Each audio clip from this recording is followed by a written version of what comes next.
Assalamualaikum warahmatullahi wabarakatuh. Terima kasih teman-teman tercinta yang sudah menyempatkan waktu luangnya untuk menonton video ini.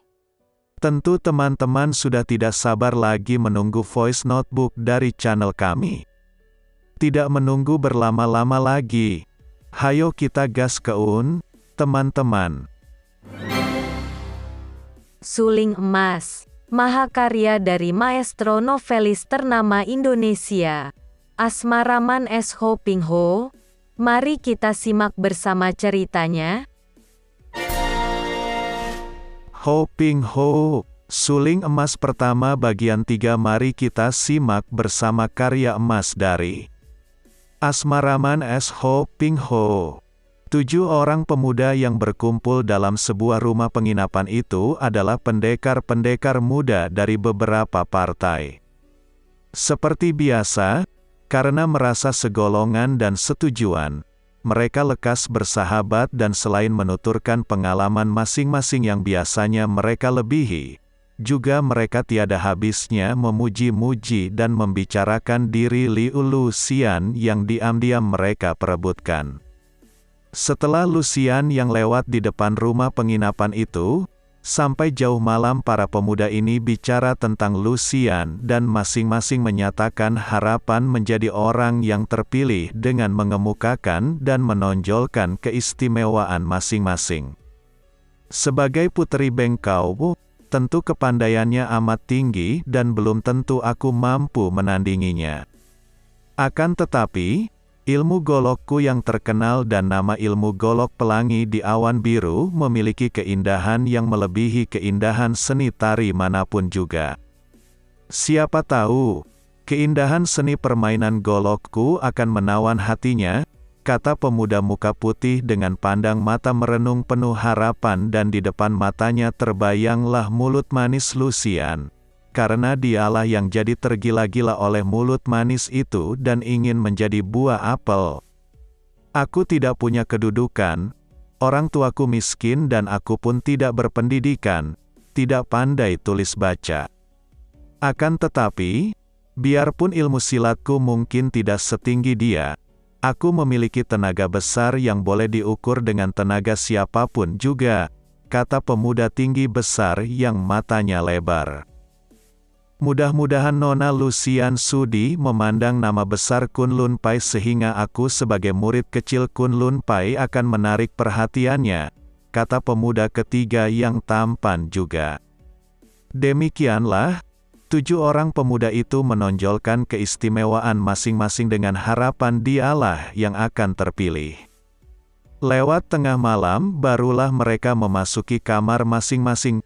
Namun tentu saja mereka tak dapat tidur, karena di depan mata mereka selalu terbayang wajah Liu Lucian. Maka ketika terdengar ada tamu baru datang dan disambut oleh pengurus rumah penginapan, mereka bertujuh semua keluar dan melihat tamu seorang pemuda berpakaian indah, berwajah tampan sekali dan bersikap tenang memasuki ruang dalam. Maaf, Kongcu, Tuan muda, bukan kami kurang hormat terhadap tamu. Akan tetapi, kamar yang patut untuk Kongcu sudah penuh semua. Kecuali kalau di antara para Eng Hiong, pendekar, yang terhormat membagi kamarnya. Dengan ragu-ragu dan penuh harap pengurus penginapan itu memandang ke arah 7 pemuda yang sudah keluar dari kamar masing-masing. 7 orang muda itu memandang si pendatang baru penuh perhatian. Pemuda ini berpakaian seperti orang terpelajar, gerak-geriknya halus, sama sekali tidak membayangkan gerak seorang ahli silat. Otomatis orang pendekar muda itu memandang rendah. Mana ada seorang pendekar suka membagi kamar dengan kutu buku yang tentu akan menjemukan dan bicaranya tentu soal kitab-kitab dan sajak belaka. Pemuda itu agaknya maklum akan pandang mata mereka, maka cepat-cepat ia mengangkat kedua tangan ke depan dada, dan memberi hormat berkata dengan penuh kesopanan. Harap Cui Eng Hiong, tuan-tuan pendekar sekalian, sudi memberi maaf kepada Xiao, aku yang muda. Tentu saja Xiao tidak berani mengganggu para Eng Hiong, akan tetapi barangkali ada di antara para Cui yang sudi membagi kamar. Ia berhenti bicara melihat mereka mengerutkan kening, dan menanti jawaban. Ketika tidak ada jawaban datang, ia tersenyum. Saudara siapakah dan dari golongan mana? Apakah tamu dari Bengkau Chu Liu Lo Chianwei, orang tua Gagasi ketua Bengkau? Tanya pemuda tinggi besar yang bertenaga gajah. Xiao Tsikui bernama Seng, orang lemah seperti Xiao yang setiap hari menekuni huruf-huruf kuno, tidak dari golongan mana-mana dan Xiao hanya pelancong biasa.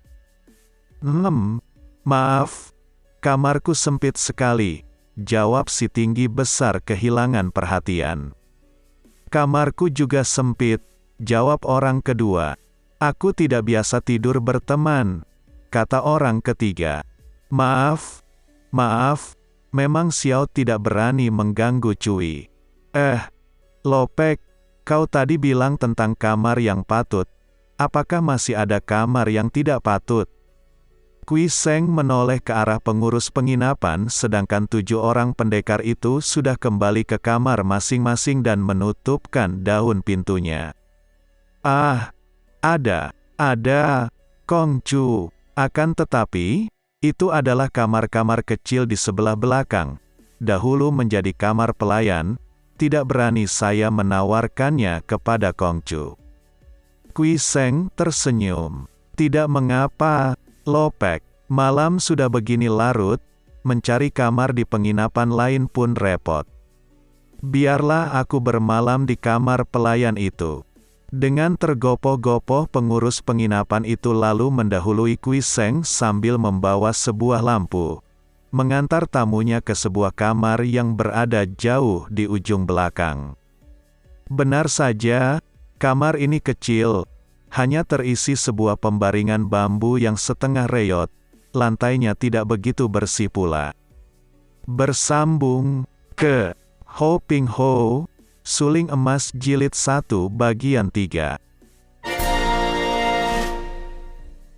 Terima kasih teman-teman. Untuk kalian yang telah menonton video ini jangan lupa tekan tombol subscribe-nya dan nyalakan notifikasinya untuk mendapatkan video-video seru lainnya dari channel ini. Semoga video ini tidak membosankan dan penuh makna bagi teman-teman semua. Wassalam.